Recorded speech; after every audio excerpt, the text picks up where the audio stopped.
About 13.5 billion years ago, matter, energy, time and space came into being in what is known as the Big Bang.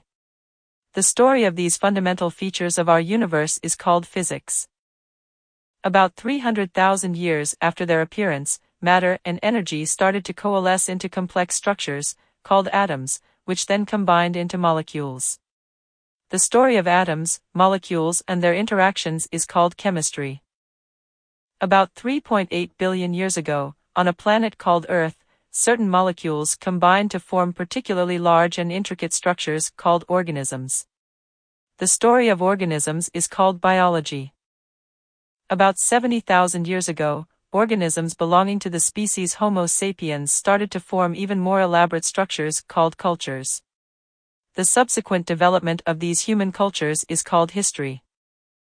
Three important revolutions shaped the course of history. The cognitive revolution kickstarted history about 70,000 years ago. The agricultural revolution sped it up about 12,000 years ago. The scientific revolution, which got underway only 500 years ago, may well end history and start something completely different. This book tells the story of how these three revolutions have affected humans and their fellow organisms. There were humans long before there was history. Animals much like modern humans first appeared about 2.5 million years ago.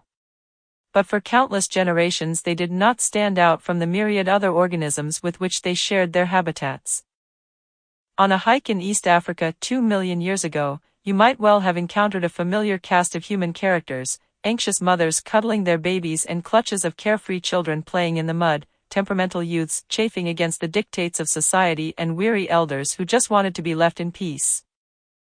Chest-thumping machos trying to impress the local beauty and wise old matriarchs who had already seen it all. These archaic humans loved, played, formed close friendships and competed for status and power, but so did chimpanzees, baboons and elephants. There was nothing special about them. Nobody, least of all humans themselves, had any inkling that their descendants would one day walk on the moon, split the atom, fathom the genetic code and write history books.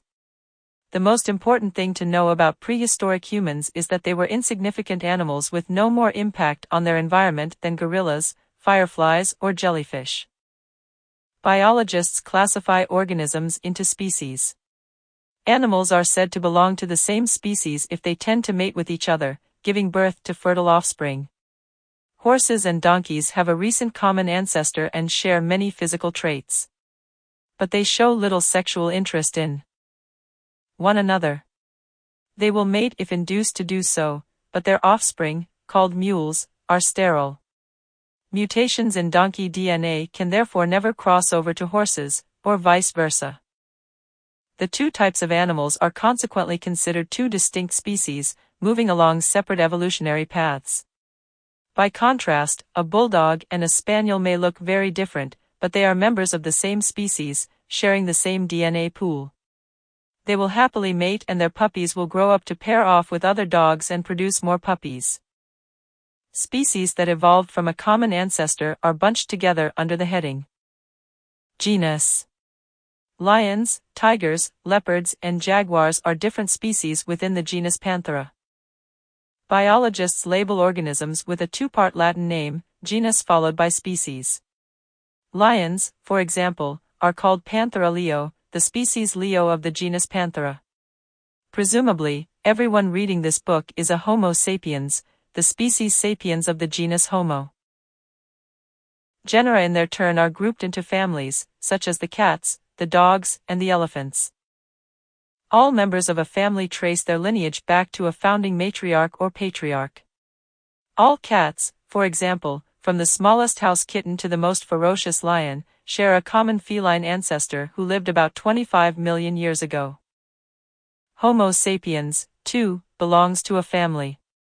This banal fact used to be one of history's most closely guarded secrets.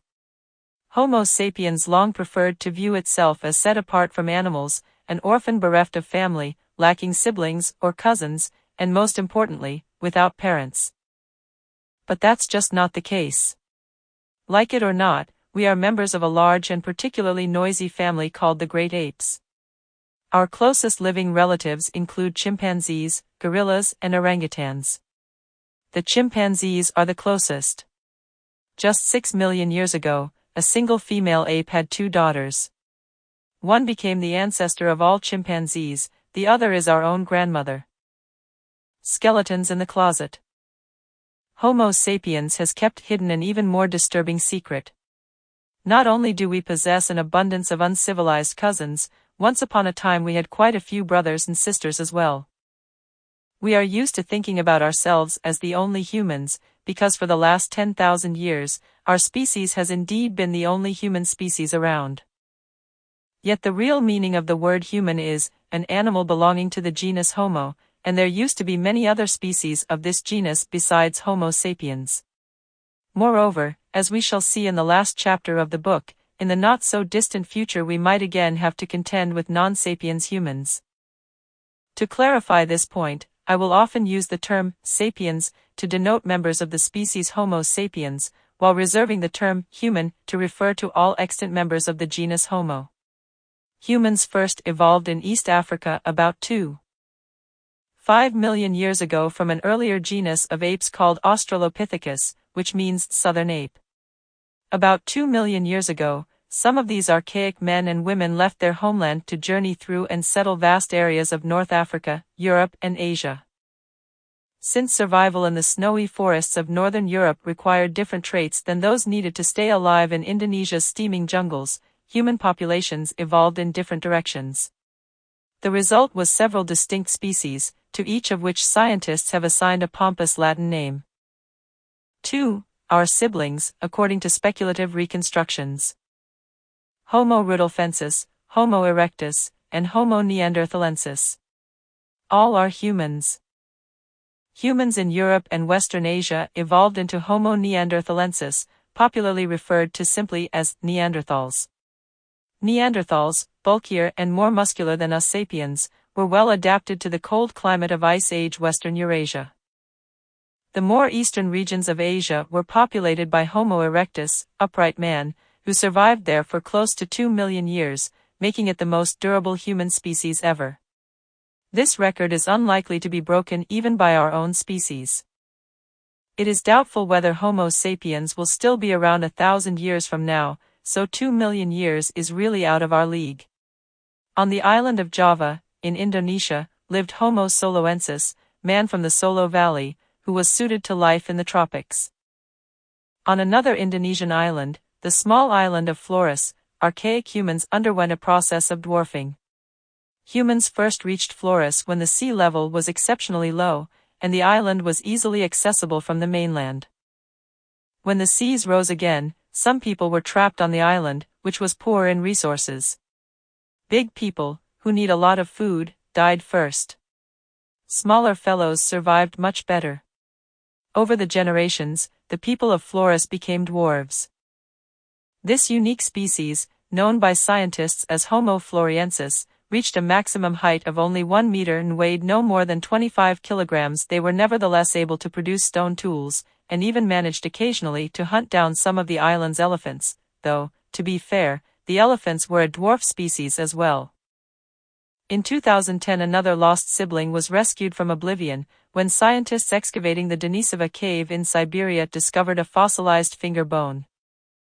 Genetic analysis proved that the finger belonged to a previously unknown human species, which was named Homo denisova. Who knows how many lost relatives of ours are waiting to be discovered in other caves, on other islands, and in other climes. While these humans were evolving in Europe and Asia, evolution in East Africa did not stop. The cradle of humanity continued to nurture numerous new species, such as Homo rudolfensis. Man from Lake Rudolph, Homo ergaster, working man, and eventually our own species, which we've immodestly named Homo sapiens, wise man. The members of some of these species were massive and others were dwarves. Some were fearsome hunters and others meek plant gatherers. Some lived only on a single island, while many roamed over continents.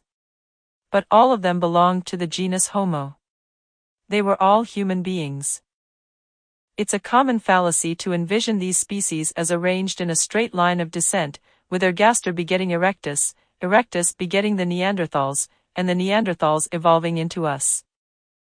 This linear model gives the mistaken impression that at any particular moment only one type of human inhabited the Earth, and that all earlier species were merely older models of ourselves.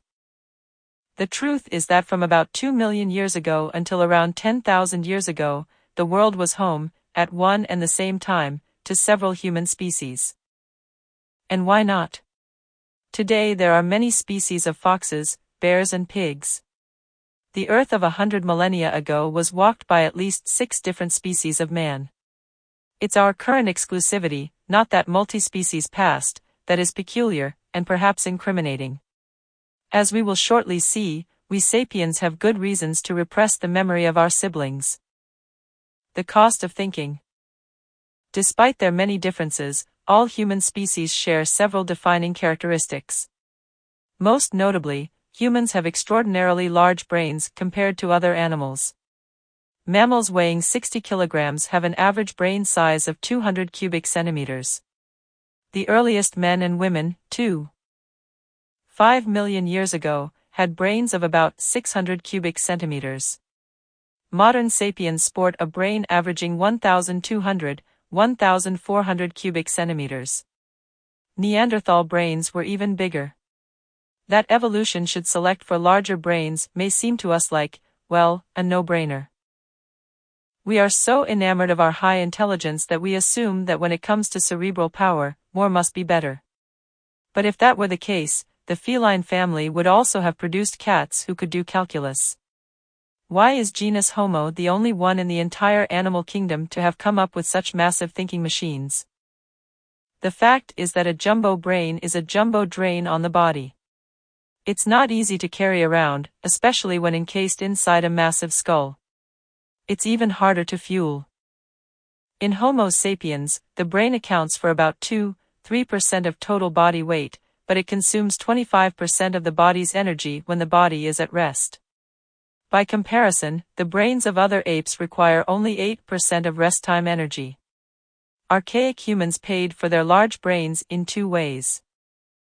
Firstly, they spent more time in search of food. Secondly, their muscles atrophied. Like a government diverting money from defense to education, humans diverted energy from biceps to neurons.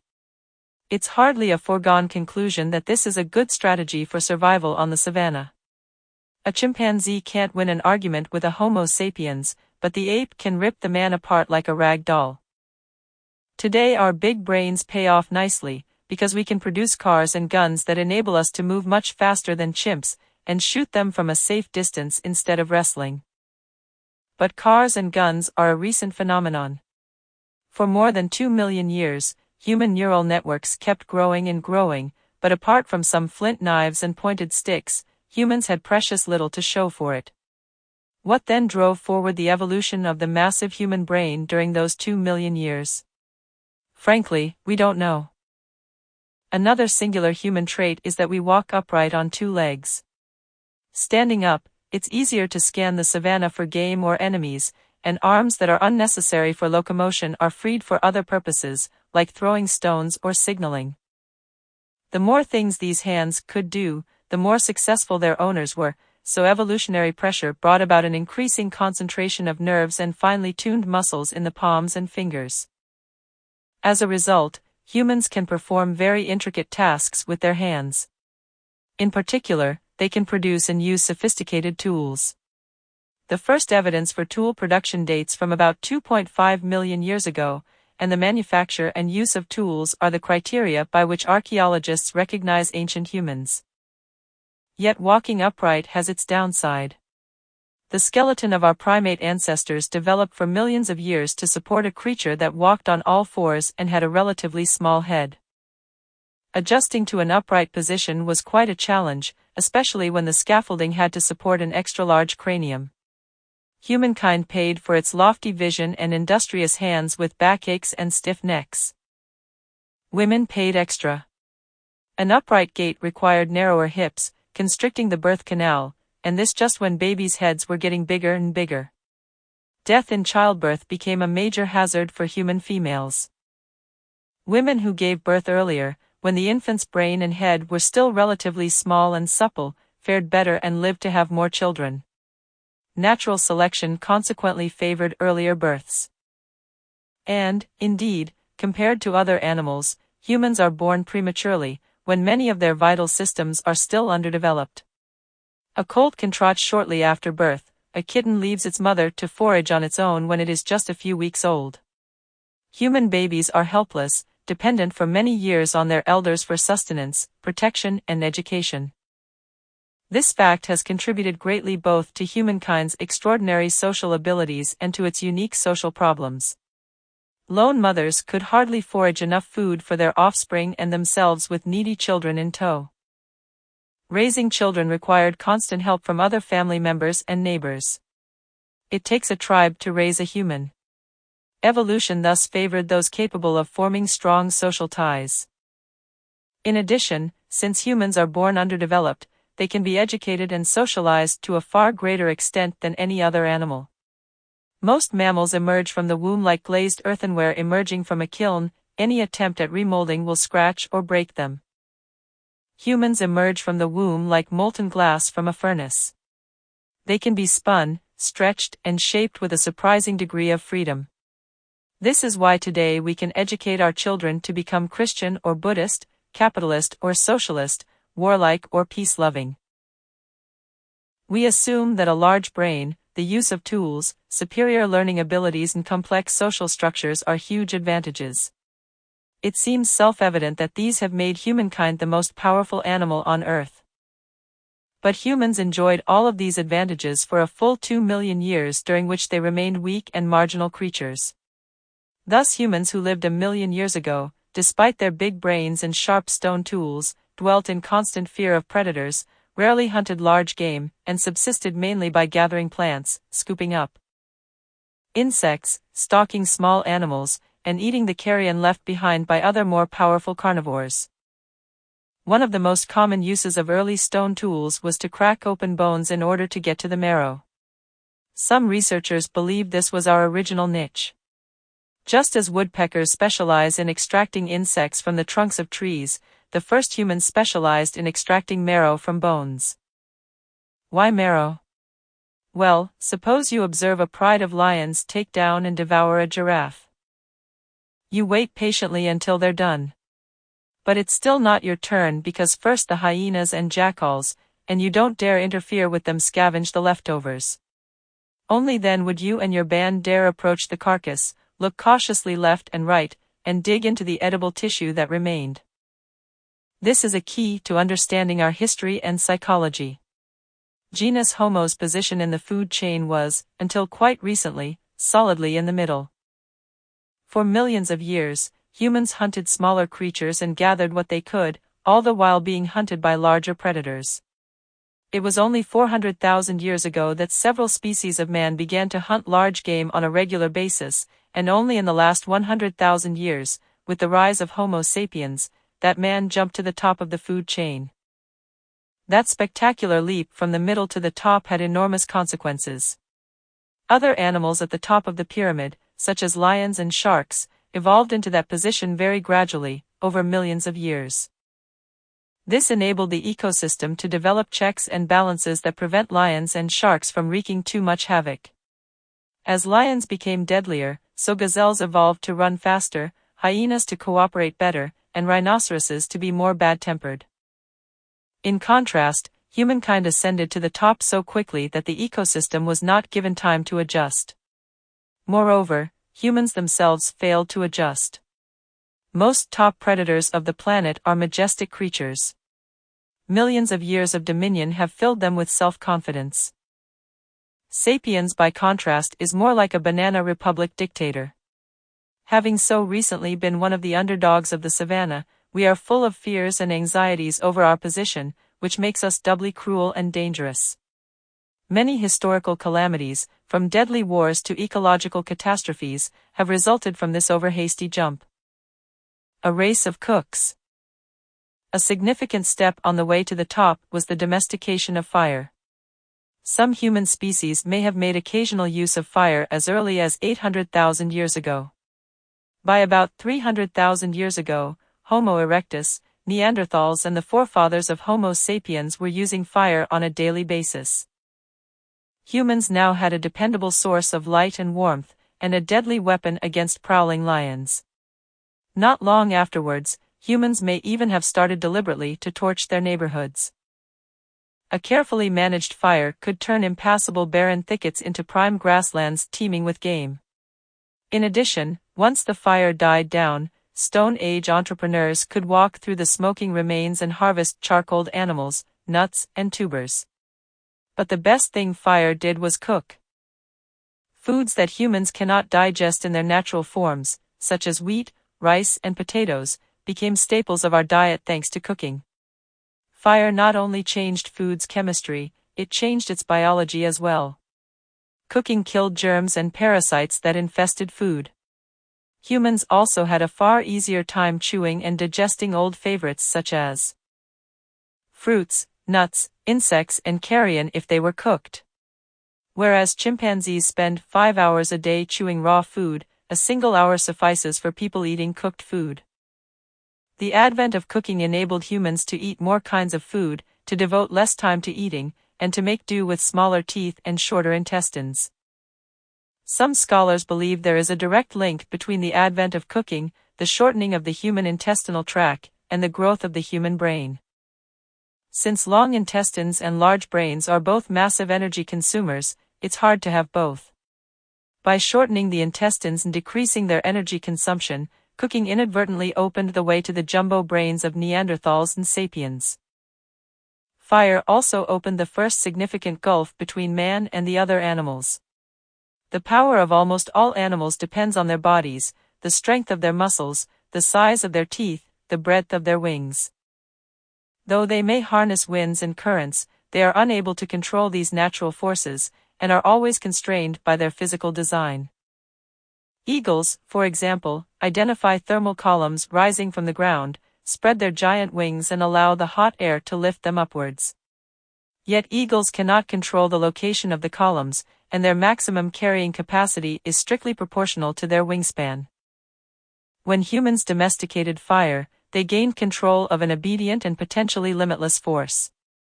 Unlike eagles, humans could choose when and where to ignite a flame, and they were able to exploit fire for any number of tasks. Most importantly, the power of fire was not limited by the form, structure, or strength of the human body. A single woman with a flint or fire stick could burn down an entire forest in a matter of hours. The domestication of fire was a sign of things to come. Our brother's keepers. Despite the benefits of fire, 150,000 years ago humans were still marginal creatures. They could now scare away lions, warm themselves during cold nights, and burn down the occasional forest. Yet counting all species together, there were still no more than perhaps 1 million humans living between the Indonesian archipelago and the Iberian Peninsula, a mere blip on the ecological radar. Our own species, Homo sapiens, was already present on the world stage, but so far it was just minding its own business in a corner of Africa. We don't know exactly where and when animals that can be classified as Homo sapiens first evolved from some earlier type of humans, but most scientists agree that by 150,000 years ago, East Africa was populated by sapiens that looked just like us. If one of them turned up in a modern morgue, the local pathologist would notice nothing peculiar. Thanks to the blessings of fire, they had smaller teeth and jaws than their ancestors, whereas they had massive brains, equal in size to ours. Scientists also agree that about 70,000 years ago, sapiens from East Africa spread into the Arabian Peninsula, and from there they quickly overran the entire Eurasian landmass. When Homo sapiens landed in Arabia, most of Eurasia was already settled by other humans. What happened to them? There are two conflicting theories. The interbreeding theory tells a story of attraction, sex, and mingling.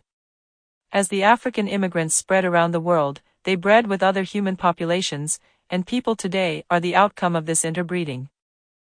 For example, when sapiens reached the Middle East and Europe, they encountered the Neanderthals. These humans were more muscular than sapiens, had larger brains, and were better adapted to cold climes. They used tools and fire, were good hunters, and apparently took care of their sick and infirm. Neanderthals are often depicted in caricatures as the archetypical brutish and stupid, cave people, but recent evidence has changed their image. According to the interbreeding theory, when sapiens spread into Neanderthal lands, sapiens bred with Neanderthals until the two populations merged. If this is the case, then today's Eurasians are not pure sapiens. They are a mixture of sapiens and Neanderthals.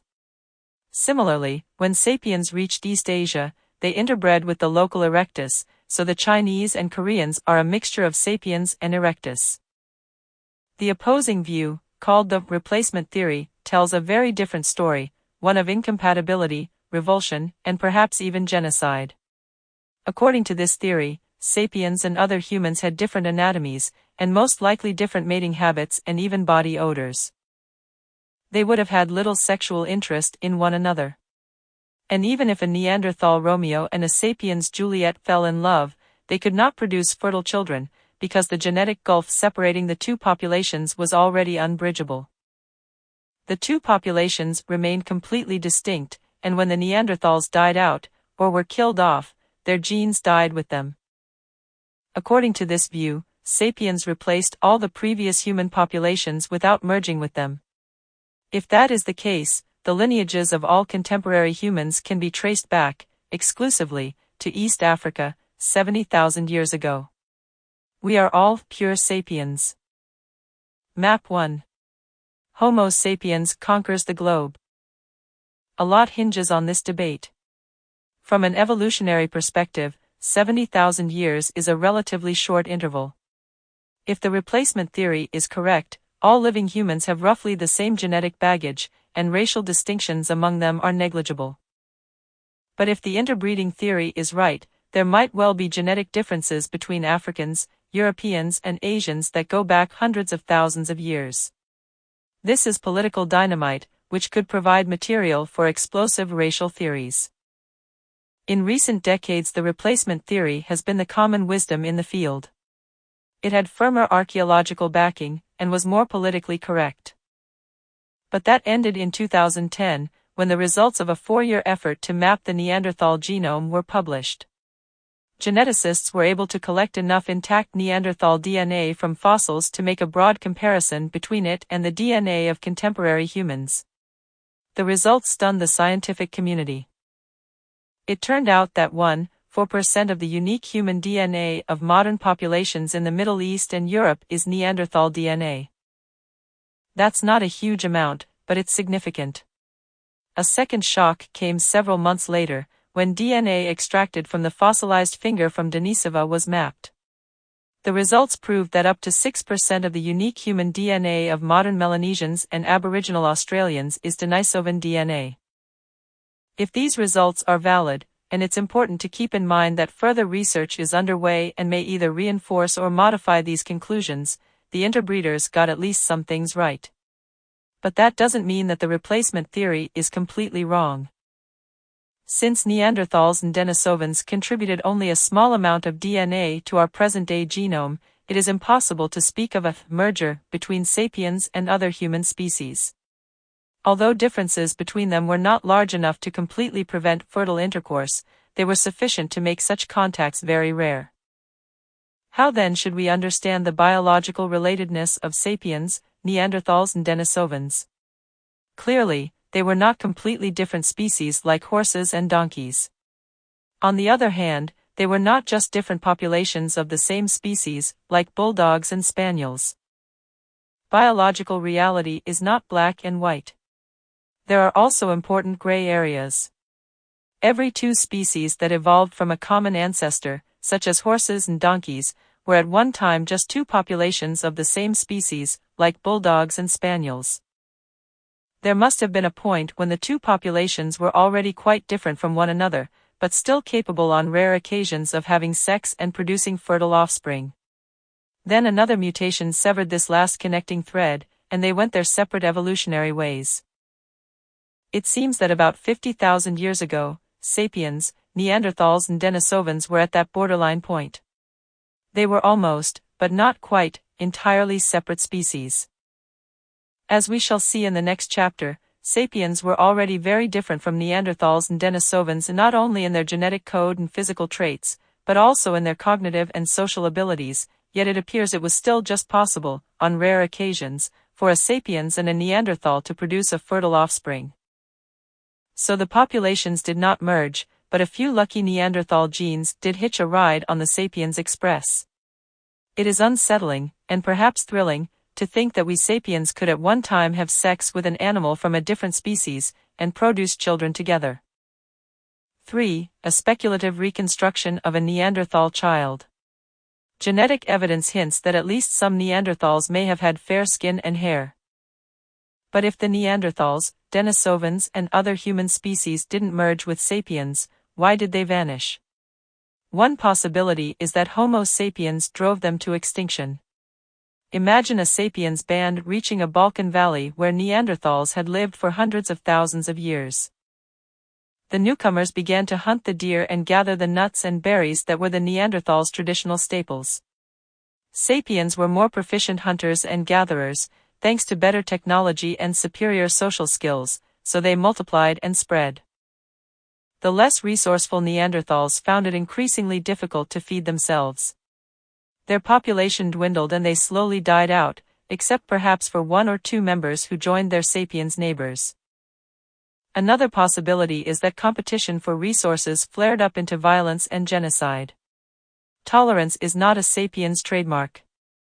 In modern times, a small difference in skin color, dialect or religion has been enough to prompt one group of sapiens to set about exterminating another group. Would ancient sapiens have been more tolerant towards an entirely different human species? It may well be that when sapiens encountered Neanderthals, the result was the first and most significant ethnic cleansing campaign in history. Whichever way it happened, the Neanderthals pose one of history's great what-ifs. Imagine how things might have turned out had the Neanderthals or Denisovans survived alongside Homo sapiens. What kind of cultures, societies, and political structures would have emerged in a world where several different human species coexisted? How, for example, would religious faiths have unfolded? Would the Book of Genesis have declared that Neanderthals descend from Adam and Eve? Would Jesus have died for the sins of the Denisovans? And would the Quran have reserved seats in heaven for all righteous humans, whatever their species? Would Neanderthals have been able to serve in the Roman legions? Or in the sprawling bureaucracy of imperial China? Would the American Declaration of Independence hold as a self-evident truth that all members of the genus Homo are created equal? Would Karl Marx have urged workers of all species to unite? Over the past 10,000 years, Homo sapiens has grown so accustomed to being the only human species that it's hard for us to conceive of any other possibility. Our lack of brothers and sisters makes it easier to imagine that we are the epitome of creation, and that a chasm separates us from the rest of the animal kingdom. When Charles Darwin indicated that Homo sapiens was just another kind of animal, people were outraged. Even today many refuse to believe it. Had the Neanderthal survived, would we still imagine ourselves to be a creature apart? Perhaps this is exactly why our ancestors wiped out the Neanderthals. They were too familiar to ignore, but too different to tolerate. Whether sapiens are to blame or not, no sooner had they arrived at a new location than the native population became extinct.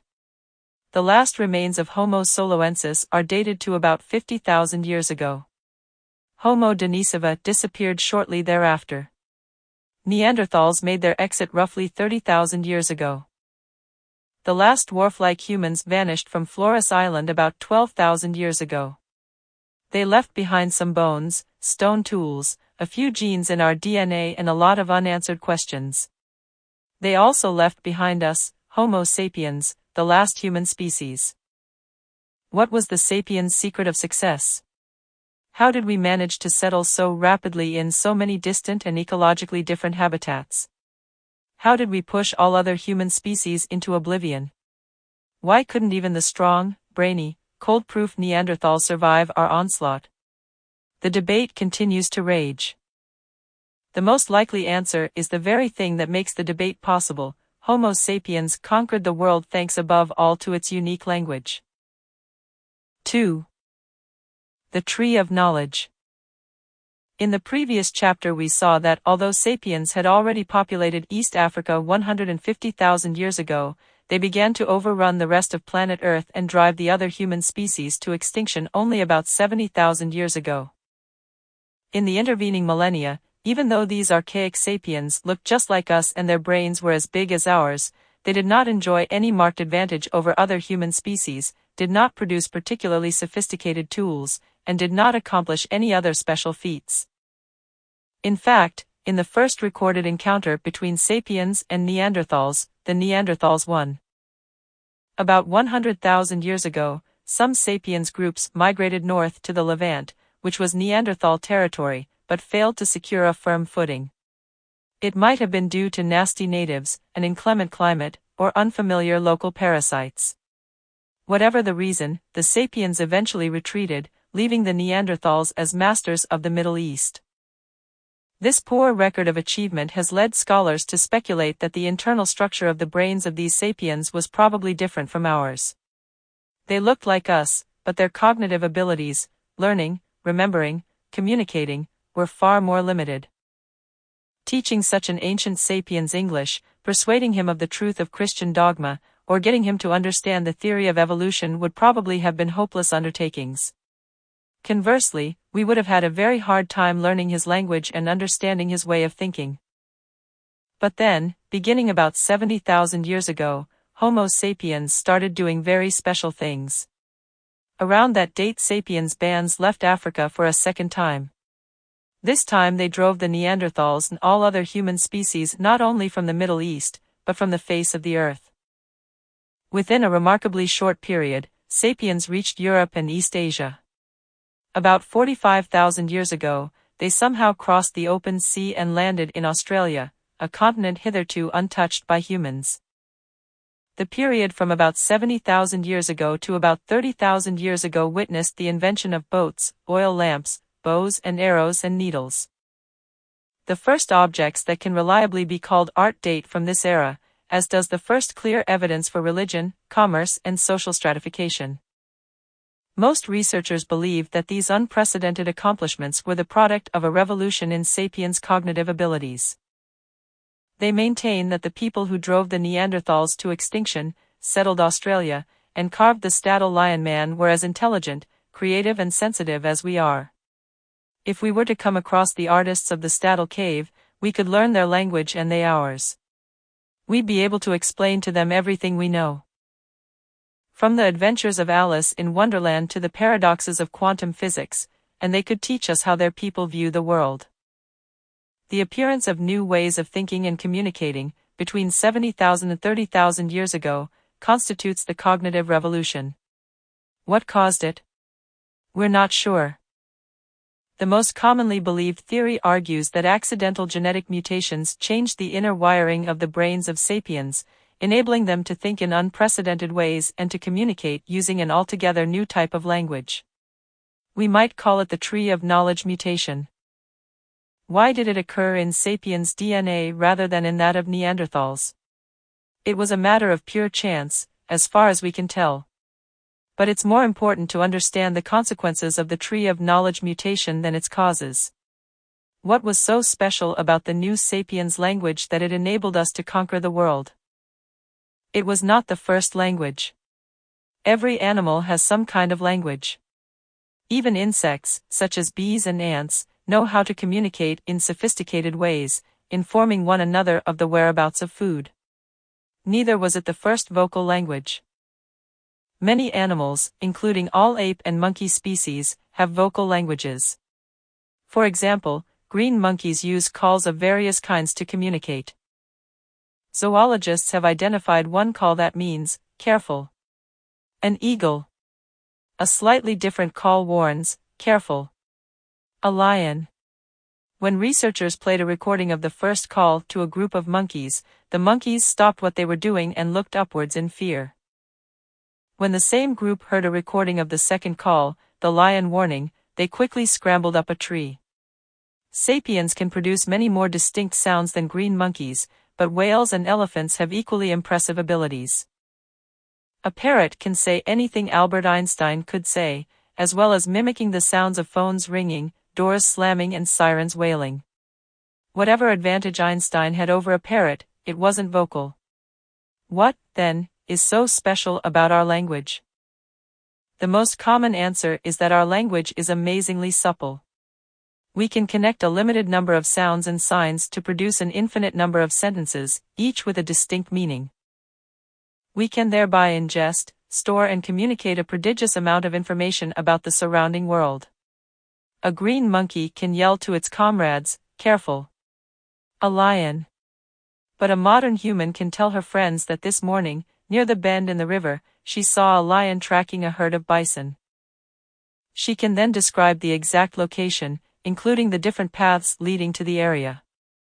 With this information, the members of her band can put their heads together and discuss whether they ought to approach the river in order to chase away the lion and hunt the bison. A second theory agrees that our unique language evolved as a means of sharing information about the world. But the most important information that needed to be conveyed was about humans, not about lions and bison. Our language evolved as a way of gossiping. According to this theory, Homo sapiens is primarily a social animal. Social cooperation is our key for survival and reproduction. It is not enough for individual men and women to know the whereabouts of lions and bison. It's much more important for them to know who in their band hates whom, who is sleeping with whom, who is honest, and who is a cheat. 4. An ivory figurine of a lion man from the Stadel cave in Germany. The body is human, but the head is leonine. This is one of the first indisputable examples of art, and probably of religion, and of the ability of the human mind to imagine things that do not really exist. The amount of information that one must obtain and store in order to track the ever-changing relationships of a few dozen individuals is staggering. All apes show a keen interest in such social information, but they have trouble gossiping effectively. Neanderthals and archaic Homo sapiens probably also had a hard time talking behind each other's backs, a much maligned ability which is in fact essential for cooperation in large numbers. The new linguistic skills that modern sapiens acquired about The new linguistic skills that modern sapiens acquired about 70 millennia ago enabled them to gossip for hours on end. Reliable information about who could be trusted meant that small bands could expand into larger bands, and sapiens could develop tighter and more sophisticated types of cooperation. The gossip theory might sound like a joke, but numerous studies support it. Even today, the vast majority of human communication, whether in the form of emails, phone calls, or newspaper columns, is gossip. It comes so naturally to us that it seems as if our language evolved for this very purpose. Do you think that history professors chat about the reasons for World War I when they meet for lunch, or that nuclear physicists spend their coffee breaks at scientific conferences talking about quarks? Sometimes.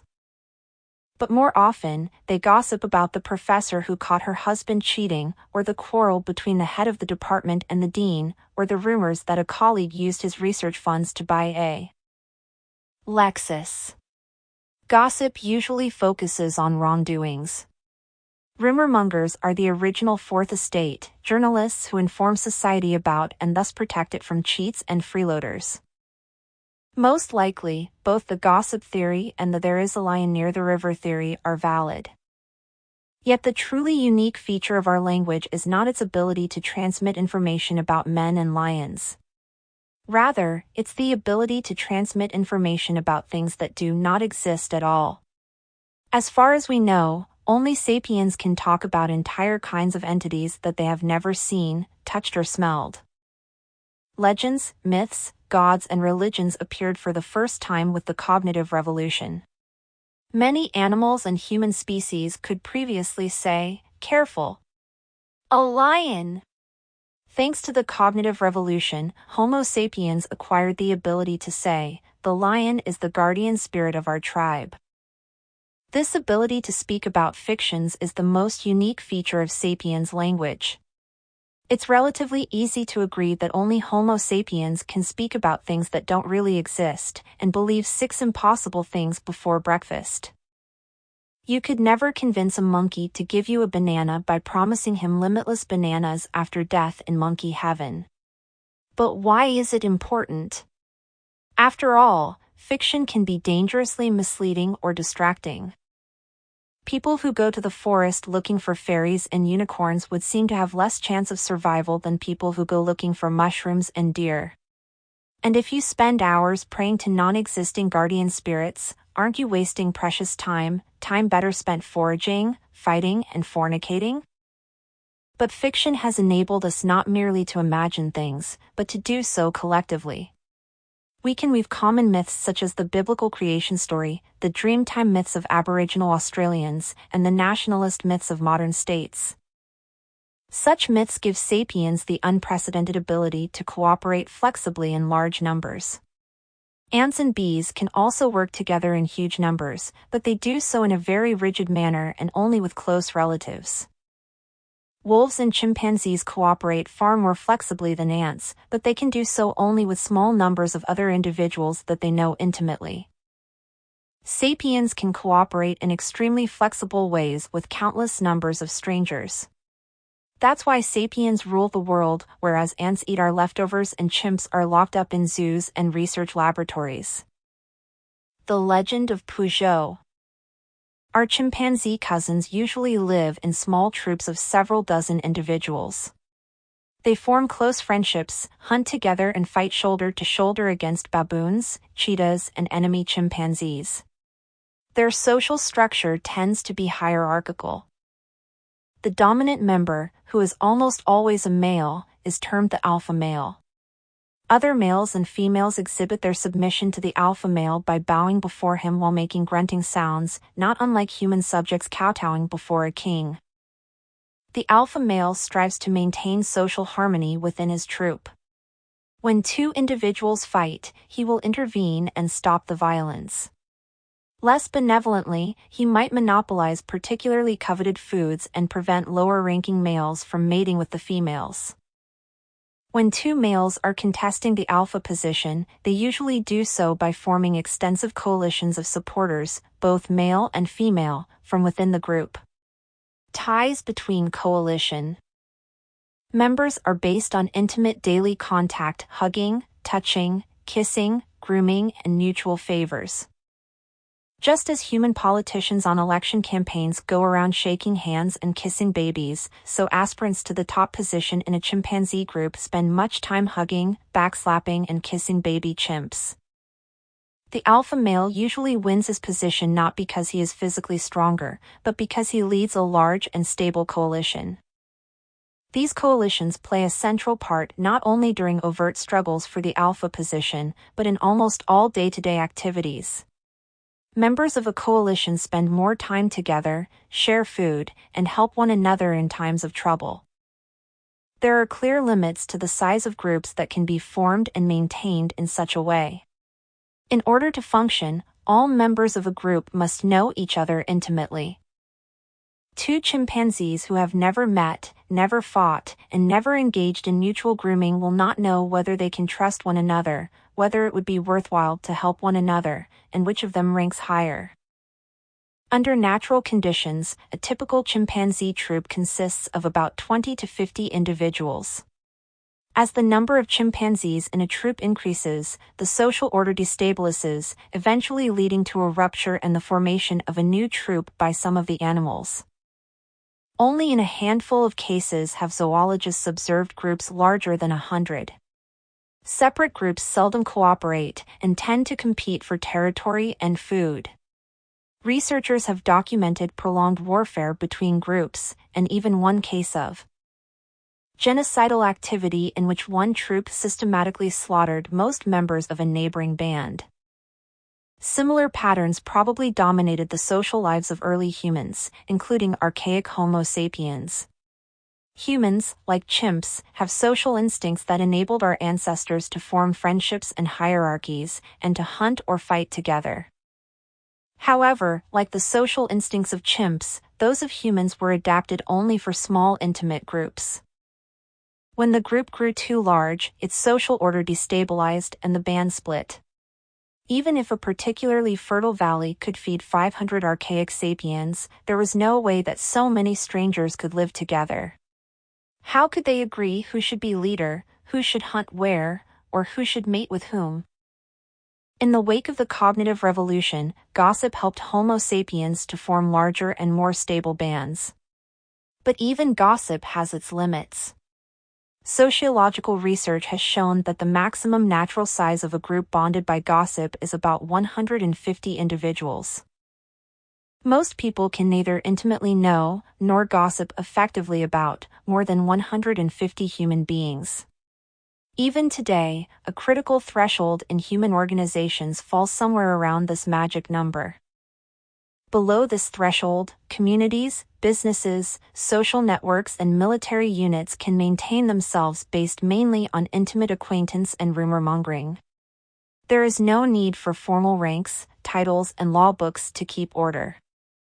A platoon of 30 soldiers or even a company of 100 soldiers can function well on the basis of intimate relations, with a minimum of formal discipline. A well-respected sergeant can become king of the company and exercise authority even over commissioned officers. A small family business can survive and flourish without a board of directors, a CEO, or an accounting department. But once the threshold of 150 individuals is crossed, things can no longer work that way. You cannot run a division with thousands of soldiers the same way you run a platoon. Successful family businesses usually face a crisis when they grow larger and hire more personnel. If they cannot reinvent themselves, they go bust. How did Homo sapiens manage to cross this critical threshold, eventually founding cities comprising tens of thousands of inhabitants and empires ruling hundreds of millions? The secret was probably the appearance of fiction. Large numbers of strangers can cooperate successfully by believing in common myths.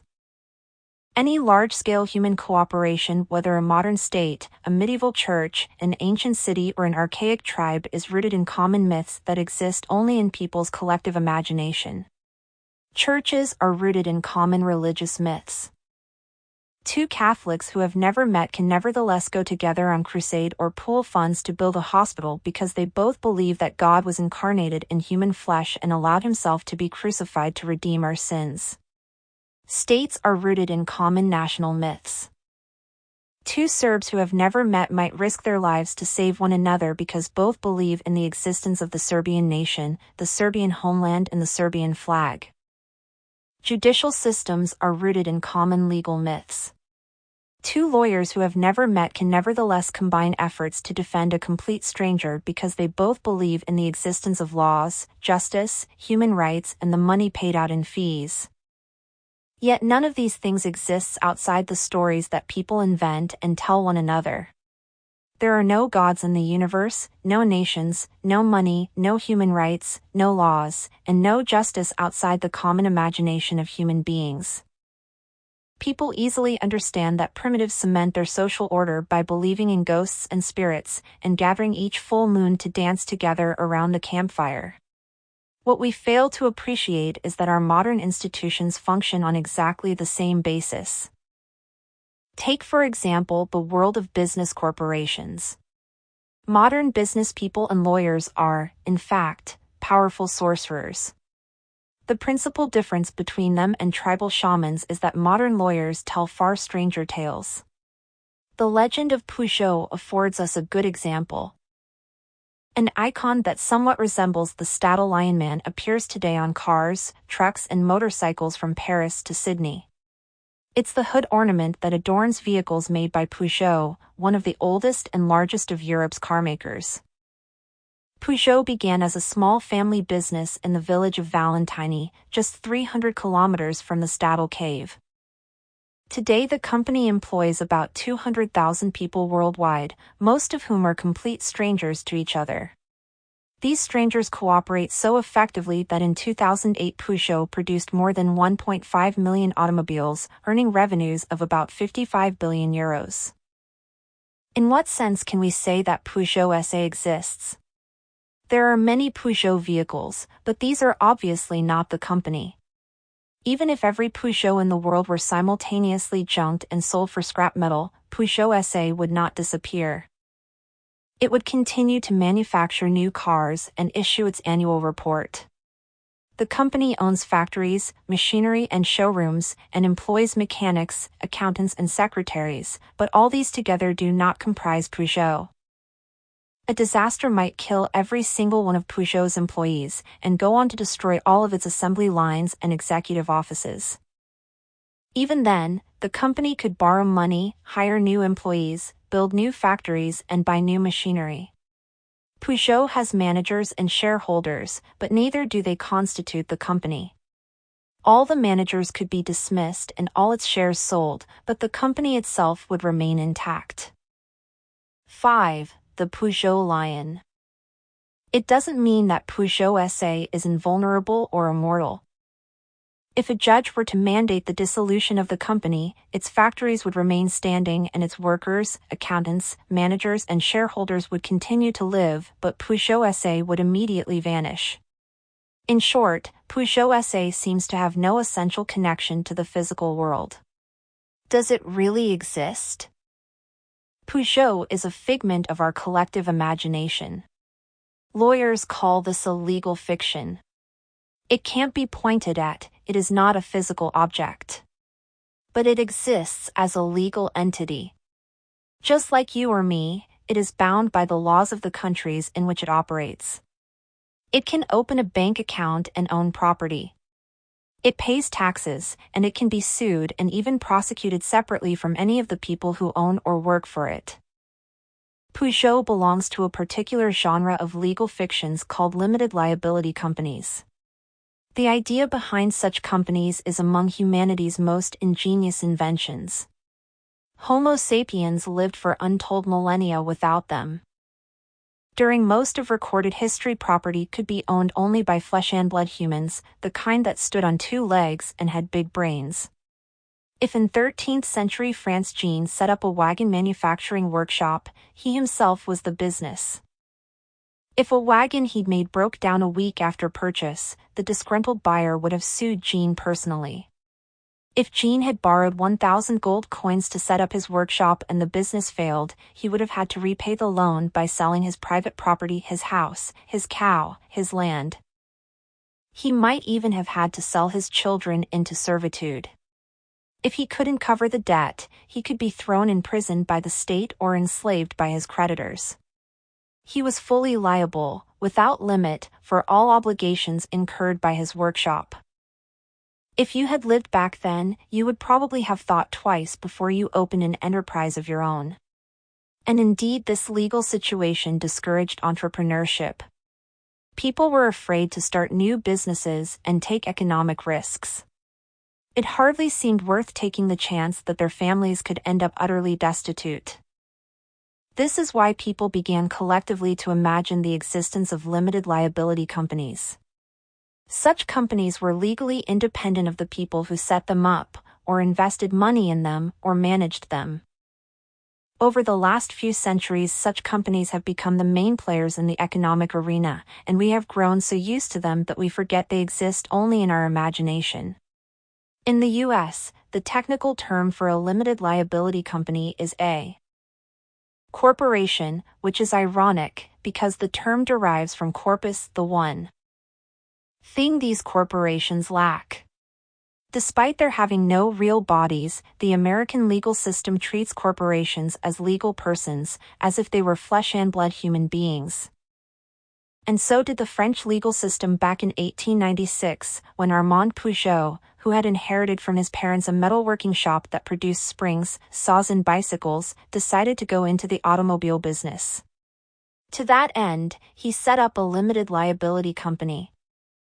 He named the company after himself, but it was independent of him.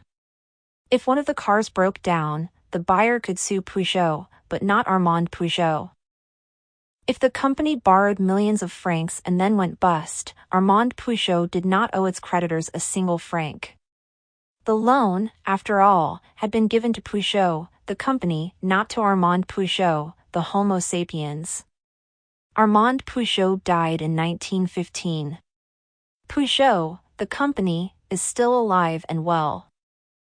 How exactly did Armand Peugeot, the man, create Peugeot, the company?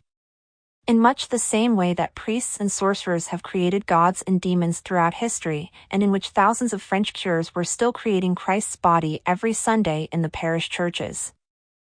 It all revolved around telling stories and convincing people to believe them. In the case of the French cures, the crucial story was that of Christ's life and death as told by the Catholic Church.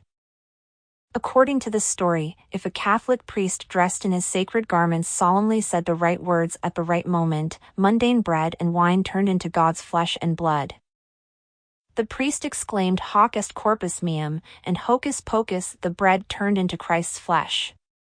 Seeing that the priest had properly and assiduously observed all the procedures, millions of devout French Catholics behaved as if God really existed in the consecrated bread and wine. In the case of Peugeot SA, the crucial story was the French legal code, as written by the French Parliament. According to the French legislators, if a certified lawyer followed all the proper liturgy and rituals, wrote all the required spells and oaths on a wonderfully decorated piece of paper, and affixed his ornate signature to the bottom of the document, then hocus pocus, a new company was incorporated. When in 1896 Armand Peugeot wanted to create his company, he paid a lawyer to go through all these sacred procedures. Once the lawyer had performed all the right rituals and pronounced all the necessary spells and oaths, millions of upright French citizens behaved as if the Peugeot company really existed. Telling effective stories is not easy. The difficulty lies not in telling the story, but in convincing everyone else to believe it. Much of history revolves around this question: how does one convince millions of people to believe particular stories about gods, or nations, or limited liability companies? Yet when it succeeds, it gives sapiens immense power, because it enables millions of strangers to cooperate and work towards common goals. Just try to imagine how difficult it would have been to create states, or churches, or legal systems if we could speak only about things that really exist, such as rivers, trees, and lions. Over the years, people have woven an incredibly complex network of stories. Within this network, fictions such as Peugeot not only exist, but also accumulate immense power. The kinds of things that people create through this network of stories are known in academic circles as fictions, social constructs, or imagined realities. An imagined reality is not a lie. I lie when I say that there is a lion near the river when I know perfectly well that there is no lion there. There is nothing special about lies. Green monkeys and chimpanzees can lie. A green monkey, for example, has been observed calling careful a lion when there was no lion around. This alarm conveniently frightened away a fellow monkey who had just found a banana, leaving the liar all alone to steal the prize for itself. Unlike lying, an imagined reality is something that everyone believes in, and as long as this communal belief persists, the imagined reality exerts force in the world. The sculptor from the Stadel cave may sincerely have believed in the existence of the lion-man guardian spirit. Some sorcerers are charlatans, but most sincerely believe in the existence of gods and demons. Most millionaires sincerely believe in the existence of money and limited liability companies.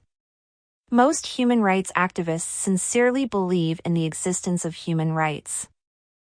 No one was lying when, in 2011, the UN demanded that the Libyan government respect the human rights of its citizens, even though the UN, Libya, and human rights are all figments of our fertile imaginations. Ever since the cognitive revolution, sapiens has thus been living in a dual reality. On the one hand, the objective reality of rivers, trees, and lions, and on the other hand, the imagined reality of gods, nations, and corporations. As time went by, the imagined reality became ever more powerful, so that today the very survival of rivers, trees, and lions depends on the grace of imagined entities such as gods, nations, and corporations. Bypassing the genome. The ability to create an imagined reality out of words enabled large numbers of strangers to cooperate effectively. But it also did something more.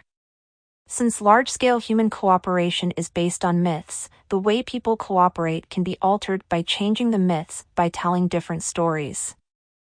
Under the right circumstances, myths can change rapidly. In 1789, the French population switched almost overnight from believing in the myth of the divine right of kings to believing in the myth of the sovereignty of the people. Consequently, ever since the cognitive revolution, Homo sapiens has been able to revise its behavior rapidly in accordance with changing needs. This opened a fast lane of cultural evolution, bypassing the traffic jams of genetic evolution. Speeding down this fast lane, Homo sapiens soon far outstripped all other human and animal species in its ability to cooperate. The behavior of other social animals is determined to a large extent by their genes. DNA is not an autocrat.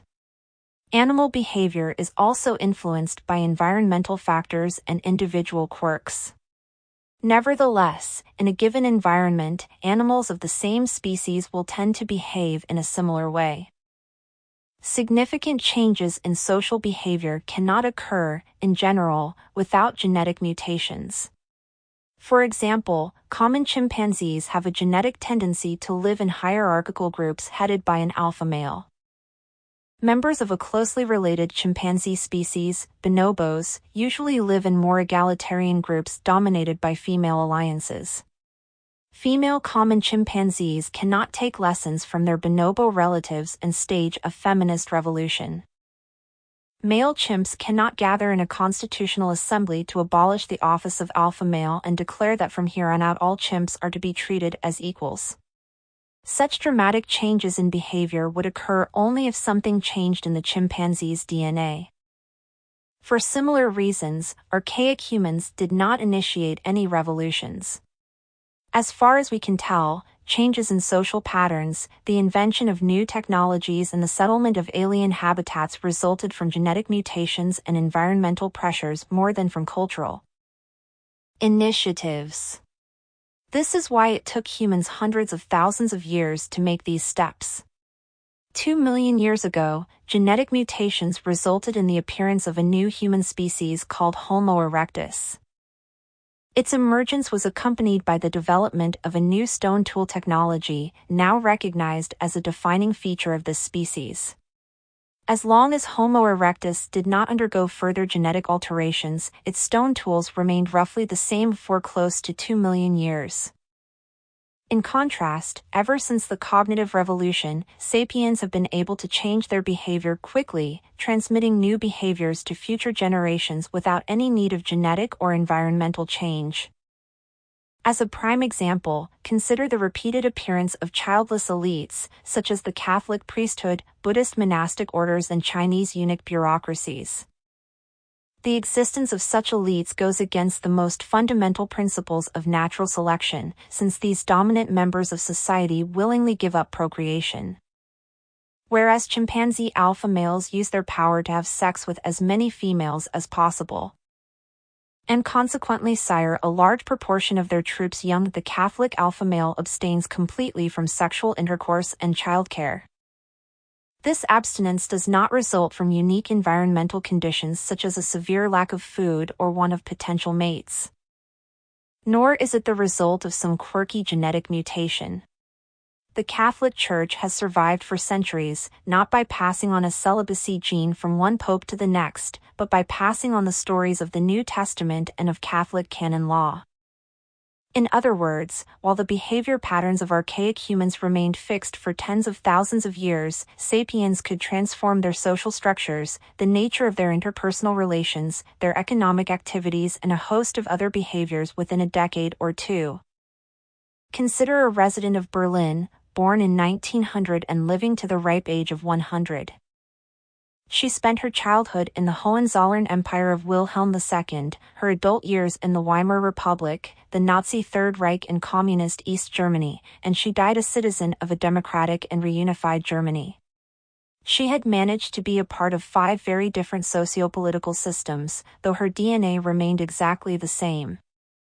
This was the key to sapiens' success.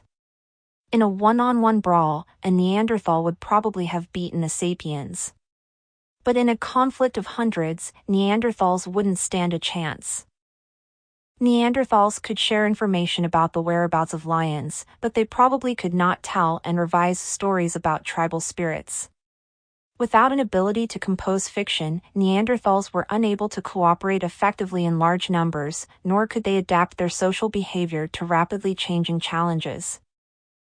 While we can't get inside a Neanderthal mind to understand how they thought, we have indirect evidence of the limits to their cognition compared with their sapiens rivals. Archaeologists excavating 30,000-year-old sapiens sites in the European heartland occasionally find their seashells from the Mediterranean and Atlantic coasts. In all likelihood, these shells got to the continental interior through long-distance trade between different sapiens bands. Neanderthal sites lack any evidence of such trade. Each group manufactured its own tools from local materials. 6. The Catholic alpha male abstains from sexual intercourse and childcare, even though there is no genetic or ecological reason for him to do so. Another example comes from the South Pacific. Sapiens bands that lived on the island of New Ireland, north of New Guinea, used a volcanic glass called obsidian to manufacture particularly strong and sharp tools. New Ireland, however, has no natural deposits of obsidian. Laboratory tests revealed that the obsidian they used was brought from deposits on New Britain, an island 400 kilometers away. Some of the inhabitants of these islands must have been skilled navigators who traded from island to island over long distances. Trade may seem a very pragmatic activity, one that needs no fictive basis. Yet the fact is that no animal other than sapiens engages in trade, and all the sapiens trade new works about which we have detailed evidence were based on fictions. Trade cannot exist without trust, and it is very difficult to trust strangers. The global trade network of today is based on our trust in such fictional entities as the dollar, the Federal Reserve Bank, and the totemic trademarks of corporations. When two strangers in a tribal society want to trade, they will often establish trust by appealing to a common god, mythical ancestor, or totem animal. If archaic sapiens believing in such fictions traded shells and obsidian, it stands to reason that they could also have traded information, thus creating a much denser and wider knowledge network than the one that served Neanderthals and other archaic humans. Hunting techniques provide another illustration of these differences. Neanderthals usually hunted alone or in small groups. Sapiens, on the other hand, developed techniques that relied on cooperation between many dozens of individuals, and perhaps even between different bands. One particularly effective method was to surround an entire herd of animals, such as wild horses, then chase them into a narrow gorge, where it was easy to slaughter them en masse. If all went according to plan, the bands could harvest tons of meat, fat, and animal skins in a single afternoon of collective effort, and either consume these riches in a giant potlatch, or dry, smoke, or freeze them for later usage. Archaeologists have discovered sites where entire herds were butchered annually in such ways. There are even sites where fences and obstacles were erected in order to create artificial traps and slaughtering grounds. We may presume that Neanderthals were not pleased to see their traditional hunting grounds turned into sapiens-controlled slaughterhouses. However, if violence broke out between the two species, Neanderthals were not much better off than wild horses. 50 Neanderthals cooperating in traditional and static patterns were no match for 500 versatile and innovative sapiens. And even if the sapiens lost the first round, they could quickly invent new stratagems that would enable them to win the next time. What happened in the cognitive revolution? New ability. Wider consequences: the ability to transmit larger quantities of information about the world surrounding Homo sapiens. Planning and carrying out complex actions, such as avoiding lions and hunting bison. The ability to transmit larger quantities of information about sapiens' social relationships. Larger and more cohesive groups, numbering up to 150 individuals. The ability to transmit information about things that do not really exist, such as tribal spirits, nations, limited liability companies, and human rights. A. Cooperation between very large numbers of strangers. B. Rapid innovation of social behavior. History and biology. The immense diversity of imagined realities that sapiens invented, and the resulting diversity of behavior patterns, are the main components of what we call cultures.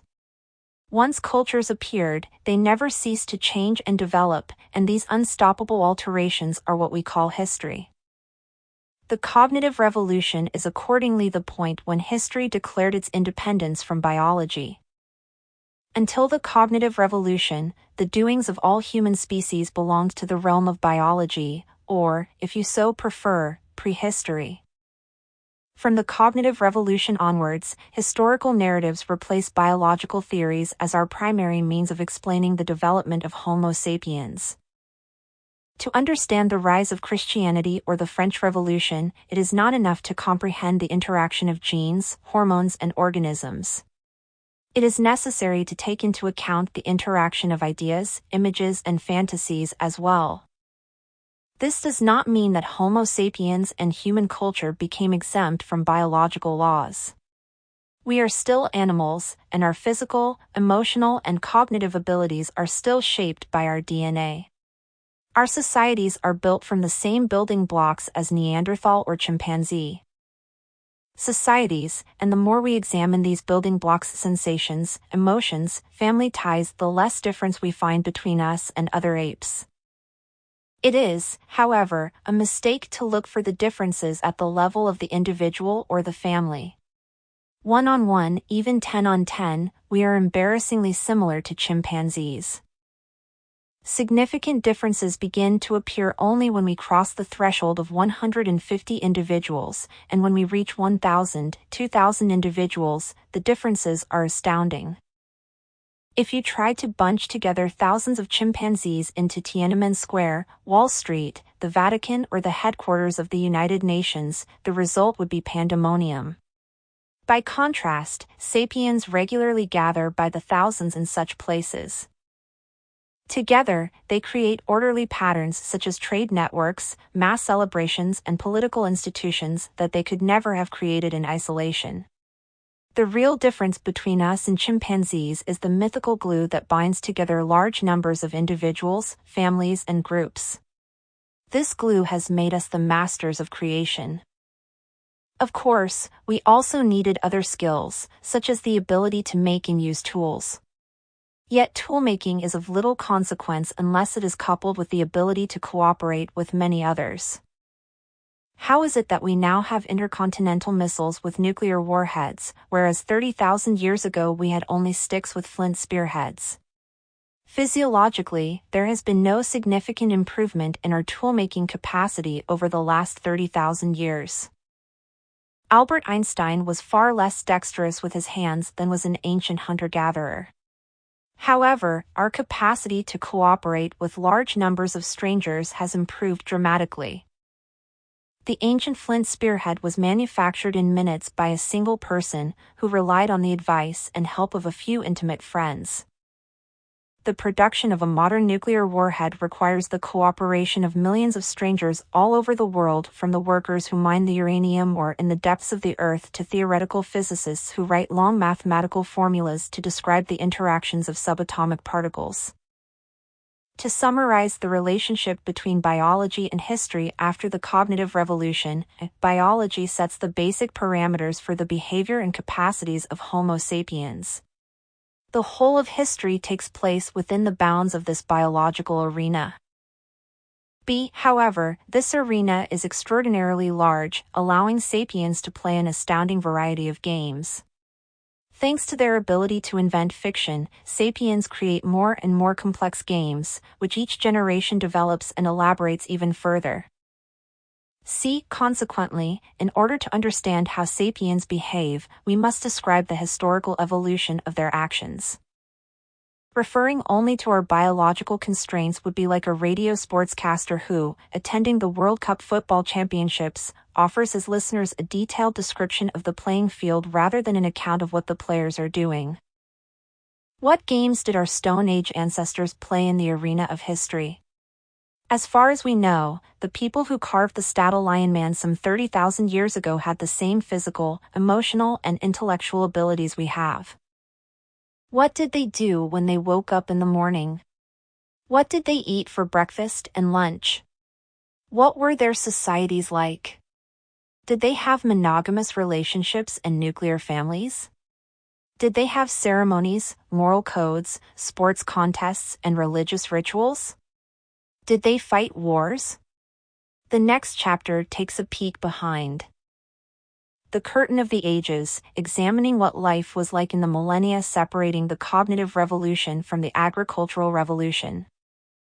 Here and in the following pages, when speaking about sapiens language, I refer to the basic linguistic abilities of our species and not to a particular dialect.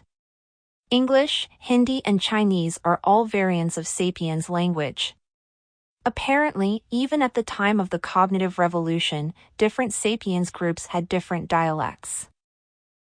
3. A day in the life of Adam and Eve. To understand our nature, history, and psychology, we must get inside the heads of our hunter-gatherer ancestors. For nearly the entire history of our species, sapiens lived as foragers.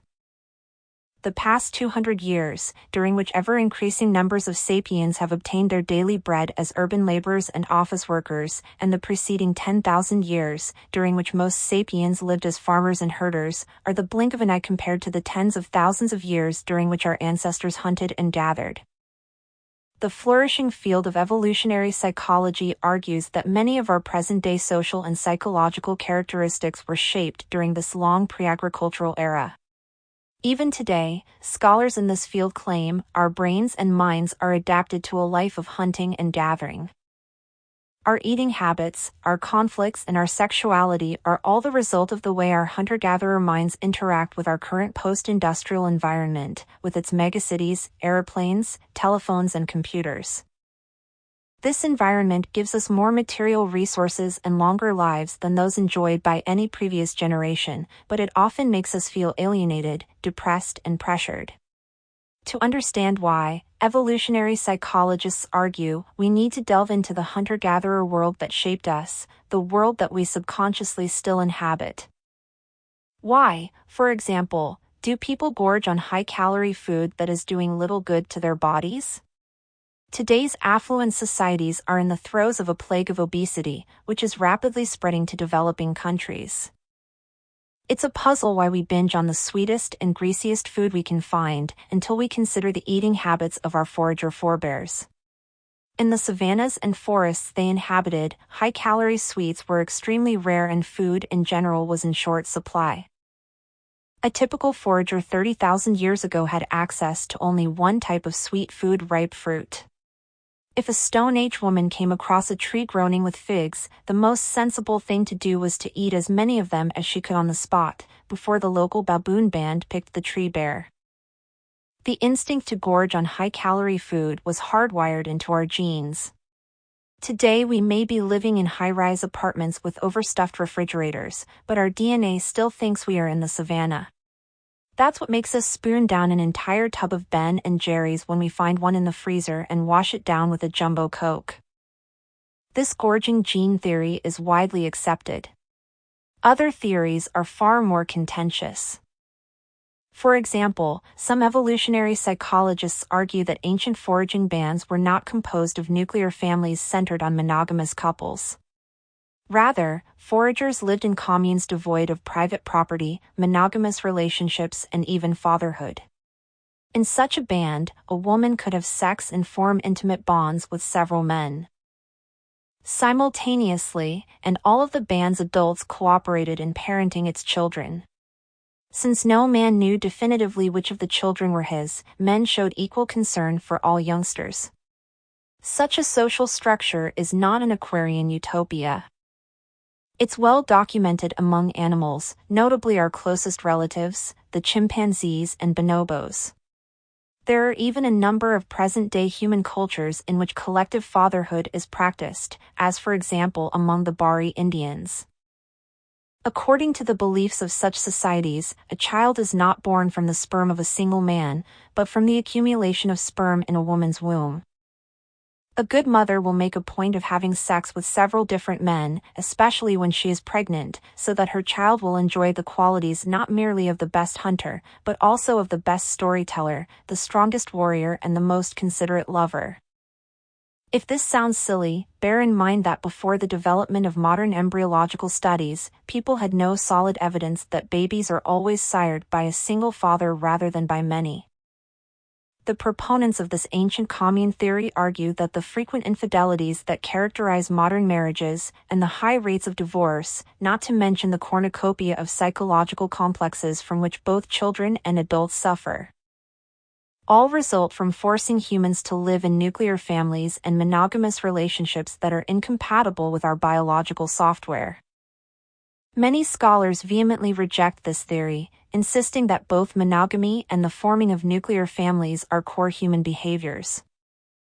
Though ancient hunter-gatherer societies tended to be more communal and egalitarian than modern societies, these researchers argue they were nevertheless comprised of separate cells, each containing a jealous couple and the children they held in common. This is why today monogamous relationships and nuclear families are the norm in the vast majority of cultures, why men and women tend to be very possessive of their partners and children, and why even in modern states such as North Korea and Syria political authority passes from father to son.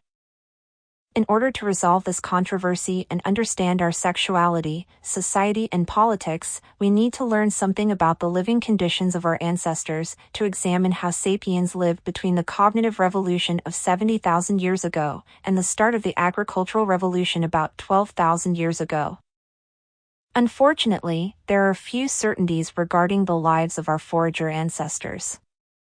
The debate between the ancient commune and eternal monogamy schools is based on flimsy evidence.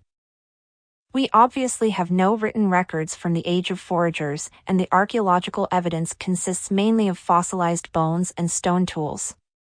Artifacts made of more perishable materials such as wood, bamboo, or leather survive only under unique conditions. The common impression that pre-agricultural humans lived in an age of stone is a misconception based on this archaeological bias.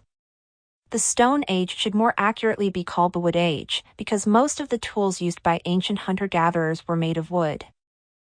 Any reconstruction of the lives of ancient hunter-gatherers from the surviving artifacts is extremely problematic. One of the most glaring differences between the ancient foragers and their agricultural and industrial descendants is that foragers had very few artifacts to begin with, and these played a comparatively modest role in their lives. Over the course of his or her life, a typical member of a modern affluent society will own several million artifacts, from cars and houses to disposable nappies and milk cartons. There's hardly an activity, a belief, or even an emotion that is not mediated by objects of our own devising. Our eating habits are mediated by a mind-boggling collection of such items, from spoons and glasses to genetic engineering labs and gigantic ocean-going ships. In play, we use a plethora of toys, from plastic cards to 100,000-seater stadiums. Our romantic and sexual relations are accoutered by rings, beds, nice clothes, sexy underwear, condoms, fashionable restaurants, cheap motels, airport lounges, wedding halls, and catering companies.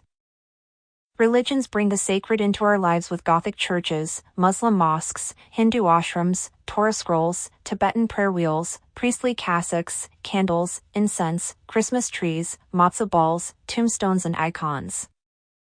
We hardly notice how ubiquitous our stuff is until we have to move it to a new house. Foragers moved house every month, every week, and sometimes even every day, toting whatever they had on their backs. There were no moving companies, wagons, or even pack animals to share the burden. They consequently had to make do with only the most essential possessions. It's reasonable to presume, then, that the greater part of their mental, religious, and emotional lives was conducted without the help of artifacts. An archaeologist working 100,000 years from now could piece together a reasonable picture of Muslim belief and practice from the myriad objects he unearthed in a ruined mosque. But we are largely at a loss in trying to comprehend the beliefs and rituals of ancient hunter-gatherers. It's much the same dilemma that a future historian would face if he had to depict the social world of 21st century teenagers solely on the basis of their surviving snail mail, since no records will remain of their phone conversations, emails, blogs, and text messages. A reliance on artifacts will thus bias an account of ancient hunter-gatherer life. One way to remedy this is to look at modern forager societies. These can be studied directly by anthropological observation. But there are good reasons to be very careful in extrapolating from modern forager societies to ancient ones. Firstly, all forager societies that have survived into the modern era have been influenced by neighboring agricultural and industrial societies. Consequently, it's risky to assume that what is true of them was also true tens of thousands of years ago. Secondly, modern forager societies have survived mainly in areas with difficult climatic conditions and inhospitable terrain, ill-suited for agriculture. Societies that have adapted to the extreme conditions of places such as the Kalahari Desert in southern Africa may well provide a very misleading model for understanding ancient societies in fertile areas such as the Yangtze River Valley. In particular, population density in an area like the Kalahari Desert is far lower than it was around the ancient Yangtze, and this has far-reaching implications for key questions about the size and structure of human bands and the relations between them. Thirdly, the most notable characteristic of hunter-gatherer societies is how different they are one from the other. They differ not only from one part of the world to another but even in the same region. One good example is the huge variety the first European settlers found among the Aborigine peoples of Australia. Just before the British conquest, between 300,000 and 700,000 hunter-gatherers lived on the continent in 600 tribes, each of which was further divided into several bands. Each tribe had its own language, religion, norms, and customs. Living around what is now Adelaide in southern Australia were several patrilineal clans that reckoned descent from the father's side. These clans bonded together into tribes on a strictly territorial basis. In contrast, some tribes in northern Australia gave more importance to a person's maternal ancestry, and a person's tribal identity depended on his or her totem rather than his territory. It stands to reason that the ethnic and cultural variety among ancient hunter-gatherers was equally impressive, and that the 5 million to 8 million foragers who populated the world on the eve of the agricultural revolution were divided into thousands of separate tribes with thousands of different languages and cultures. This, after all, was one of the main legacies of the cognitive revolution. Thanks to the appearance of fiction, even people with the same genetic makeup who lived under similar ecological conditions were able to create very different imagined realities, which manifested themselves in different norms and values. For example, there's every reason to believe that a forager band that lived 30,000 years ago on the spot where Oxford University now stands would have spoken a different language from one living where Cambridge is now situated. One band might have been belligerent and the other peaceful. Perhaps the Cambridge band was communal while the one at Oxford was based on nuclear families. The Cantabrigians might have spent long hours carving wooden statues of their guardian spirits, whereas the Oxonians may have worshipped through dance. The former perhaps believed in reincarnation, while the latter thought this was nonsense. In one society, homosexual relationships might have been accepted, while in the other they were taboo. In other words, while anthropological observations of modern foragers can help us understand some of the possibilities available to ancient foragers, the ancient horizon of possibilities was much broader, and most of it is hidden from our view. The heated debates about Homo sapiens' natural way of life miss the main point. Ever since the cognitive revolution, there hasn't been a single natural way of life for sapiens. There are only cultural choices from among the bewildering palette of possibilities. The original affluent society. What generalizations can we make about life in the pre-agricultural world nevertheless? It seems safe to say that the vast majority of people lived in small bands numbering several dozen or at most several hundred individuals, and that all these individuals were humans. It is important to note this last point, because it is far from obvious. Most members of agricultural and industrial societies are domesticated animals. They are not equal to their masters, of course, but they are members all the same. Today, the society called New Zealand is composed of 4.5 million sapiens and 50 million sheep.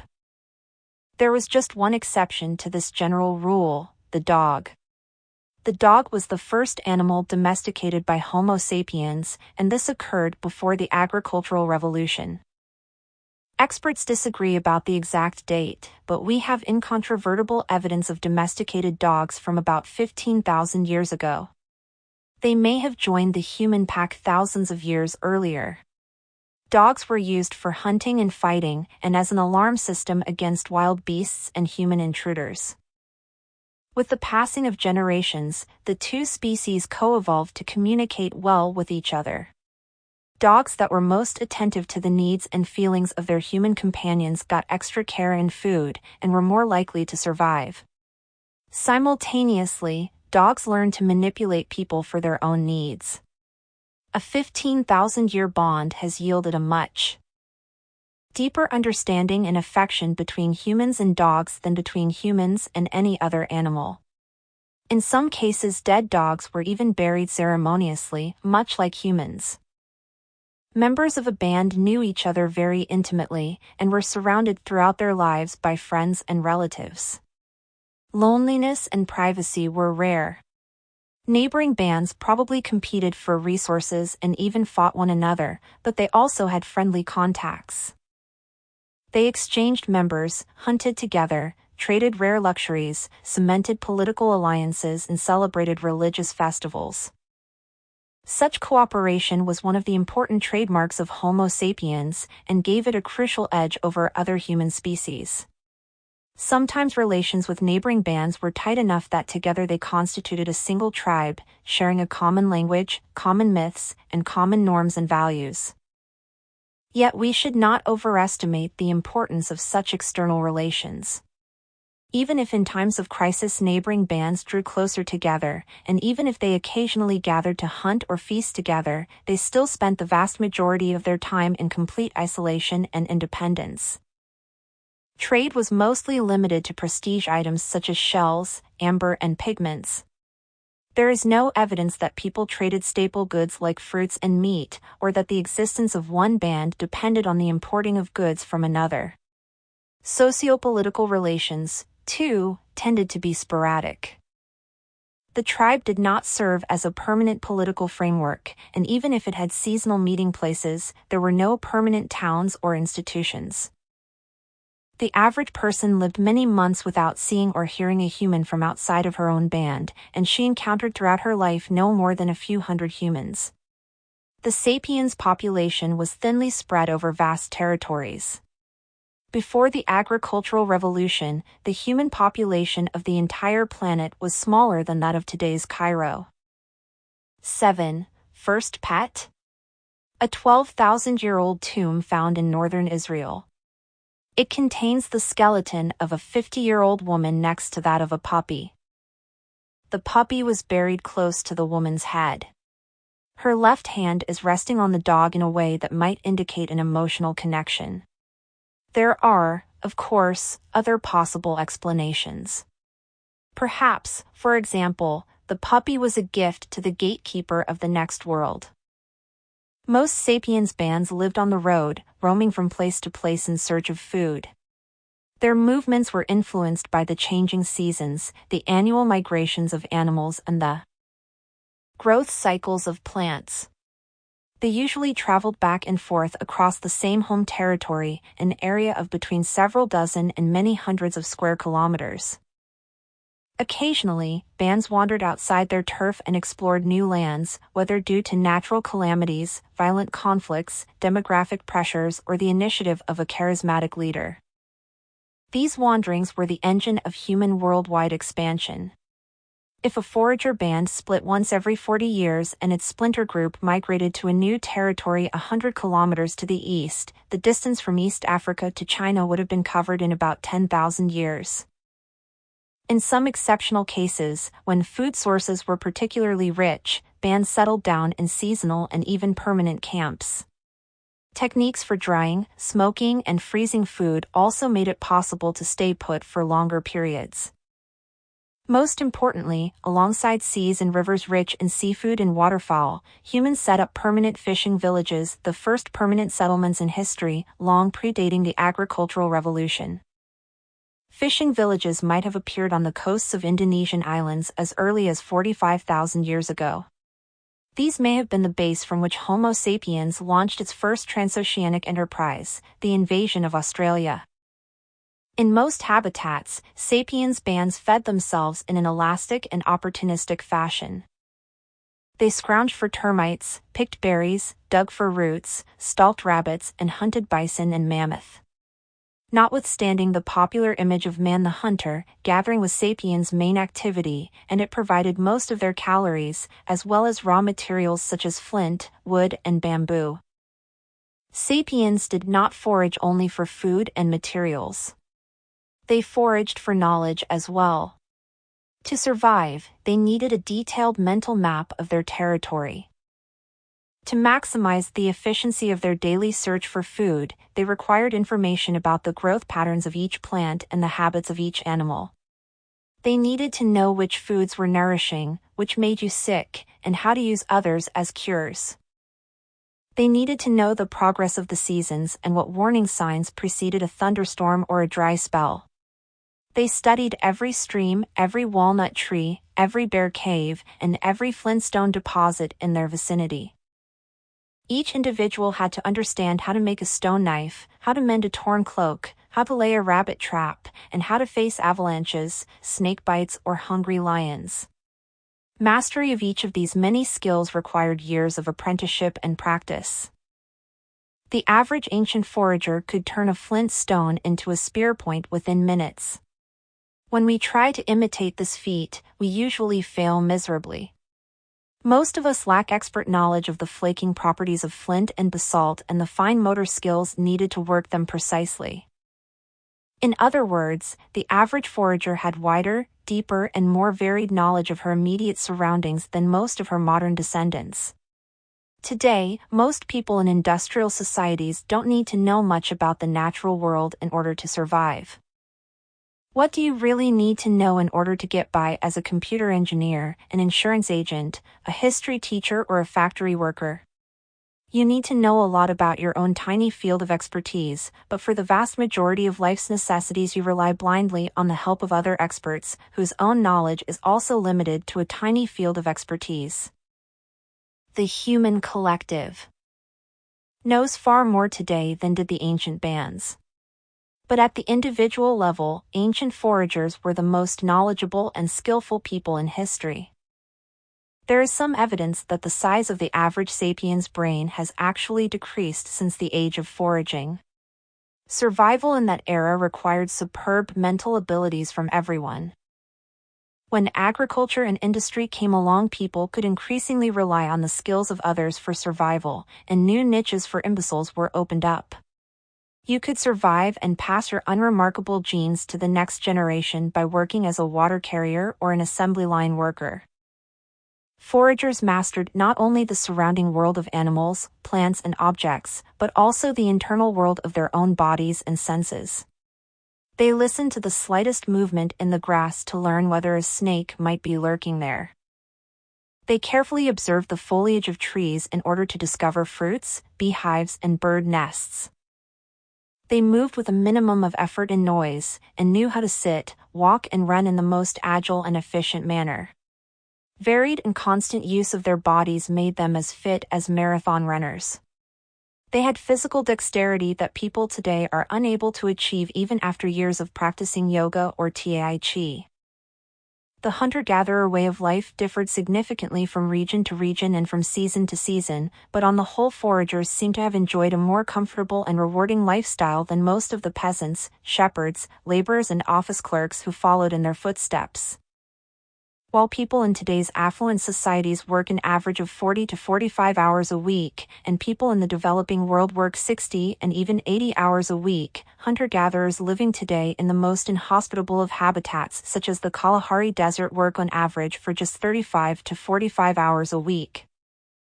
They hunt only 1 day out of 3, and gathering takes up just 3 to 6 hours daily. In normal times, this is enough to feed the band. It may well be that ancient hunter-gatherers living in zones more fertile than the Kalahari spend even less time obtaining food and raw materials. On top of that, foragers enjoyed a lighter load of household chores. They had no dishes to wash, no carpets to vacuum, no floors to polish, no nappies to change, and no bills to pay. The forager economy provided most people with more interesting lives than agriculture or industry do. Today, a Chinese factory hand leaves home around 7 in the morning, makes her way through polluted streets to a sweatshop, and there operates the same machine, in the same way, day in, day out, for 10 long and mind-numbing hours, returning home around 7 in the evening in order to wash dishes and do the laundry. 30,000 years ago, a Chinese forager might leave camp with her companions at, say, 8 in the morning. They'd roam the nearby forests and meadows, gathering mushrooms, digging up edible roots, catching frogs, and occasionally running away from tigers. By early afternoon, they were back at the camp to make lunch. That left them plenty of time to gossip, tell stories, play with the children, and just hang out. Of course, the tigers sometimes caught them, or a snake bit them, but on the other hand, they didn't have to deal with automobile accidents and industrial pollution. In most places and at most times, foraging provided ideal nutrition. That is hardly surprising. This had been the human diet for hundreds of thousands of years, and the human body was well adapted to it. Evidence from fossilized skeletons indicates that ancient foragers were less likely to suffer from starvation or malnutrition, and were generally taller and healthier than their peasant descendants. Average life expectancy was apparently just 30 to 40 years, but this was due largely to the high incidence of child mortality. Children who made it through the perilous first years had a good chance of reaching the age of 60, and some even made it to their 80s. Among modern foragers, 45-year-old women can expect to live another 20 years, and about 5–8% of the population is over 60. The foragers' secret of success, which protected them from starvation and malnutrition, was their varied diet. Farmers tend to eat a very limited and unbalanced diet. Especially in pre-modern times, most of the calories feeding an agricultural population came from a single crop such as wheat, potatoes, or rice that lacks some of the vitamins, minerals, and other nutritional materials humans need. The typical peasant in traditional China ate rice for breakfast, rice for lunch, and rice for dinner. If she were lucky, she could expect to eat the same on the following day. By contrast, ancient foragers regularly ate dozens of different foodstuffs. The peasant's ancient ancestor, the forager, may have eaten berries and mushrooms for breakfast, fruits, snails and turtle for lunch, and rabbit steak with wild onions for dinner. Tomorrow's menu might have been completely different. This variety ensured that the ancient foragers received all the necessary nutrients. Furthermore, by not being dependent on any single kind of food, they were less liable to suffer when one particular food source failed. Agricultural societies are ravaged by famine when drought, fire, or earthquake devastates the annual rice or potato crop. Forager societies were hardly immune to natural disasters and suffered from periods of want and hunger, but they were usually able to deal with such calamities more easily. If they lost some of their staple foodstuffs, they could gather or hunt other species, or move to a less affected area. Ancient foragers also suffered less from infectious diseases. Most of the infectious diseases that have plagued agricultural and industrial societies originated in domesticated animals and were transferred to humans only after the agricultural revolution. Ancient foragers, who had domesticated only dogs, were free of these scourges. Moreover, most people in agricultural and industrial societies lived in dense, unhygienic permanent settlements, ideal hotbeds for disease. Foragers roamed the land in small bands that could not sustain epidemics. The wholesome and varied diet, the relatively short working week, and the rarity of infectious diseases have led many experts to define pre-agricultural forager societies as the original affluent societies. It would be a mistake, however, to idealize the lives of these ancients. Though they lived better lives than most people in agricultural and industrial societies, their world could still be harsh and unforgiving. Periods of want and hardship were not uncommon, child mortality was high, and an accident which would be minor today could easily become a death sentence. Most people probably enjoyed the close intimacy of the roaming band, but those unfortunates who incurred the hostility or mockery of their fellow band members probably suffered terribly. Modern foragers occasionally abandon and even kill old or disabled people who cannot keep up with the band. Unwanted babies and children may be slain, and there are even cases of religiously inspired human sacrifice. The Ache people, hunter-gatherers who lived in the jungles of Paraguay until the 1960s, offer a glimpse into the darker side of foraging. When a valued band member died, the Ache customarily killed a little girl and buried the two together.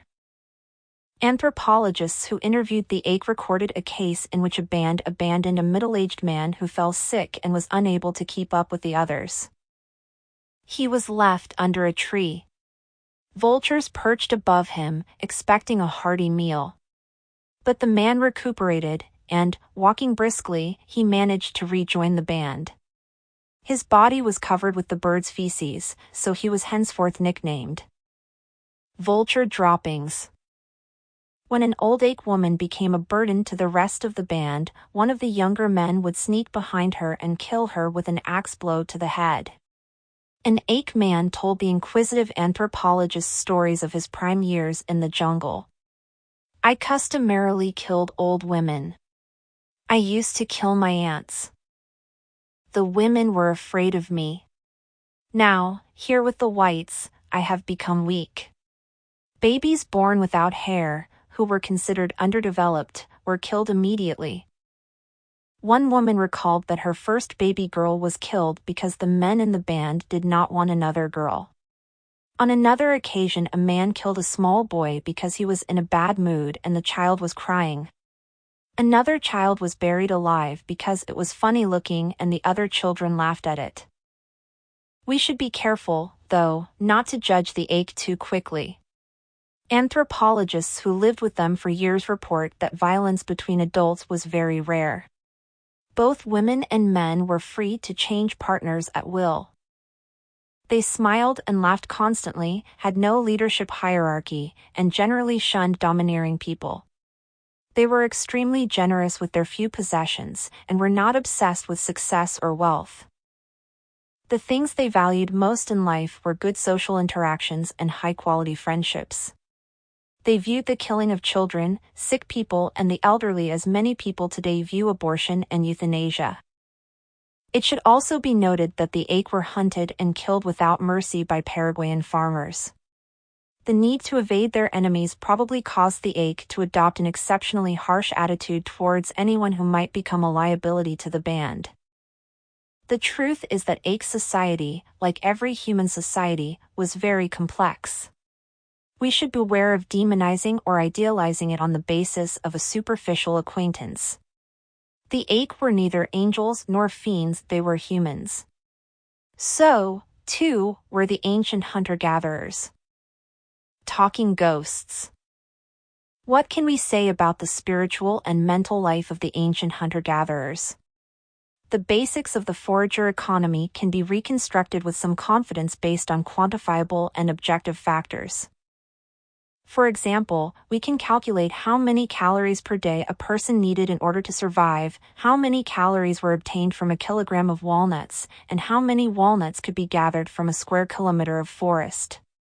With this data, we can make an educated guess about the relative importance of walnuts in their diet. But did they consider walnuts a delicacy or a humdrum staple? Did they believe that walnut trees were inhabited by spirits? Did they find walnut leaves pretty? If a forager boy wanted to take a forager girl to a romantic spot, did the shade of a walnut tree suffice? The world of thought, belief and feeling is by definition far more difficult to decipher.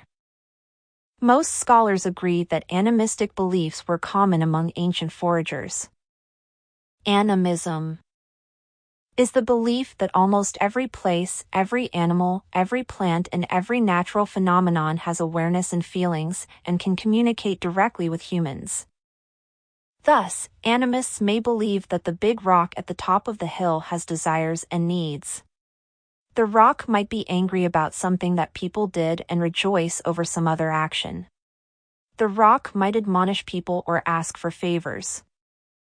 Humans, for their part, can address the rock to mollify or threaten it. Not only the rock, but also the oak tree at the bottom of the hill is an animated being, and so is the stream flowing below the hill, the spring in the forest clearing, the bushes growing around it, the path to the clearing, and the field mice, wolves, and crows that drink there. In the animist world, objects and living things are not the only animated beings.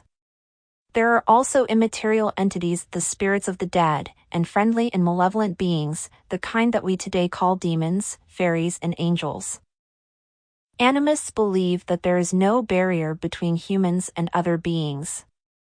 They can all communicate directly through speech, song, dance, and ceremony. A hunter may address a herd of deer and ask that one of them sacrifice itself. If the hunt succeeds, the hunter may ask the dead animal to forgive him.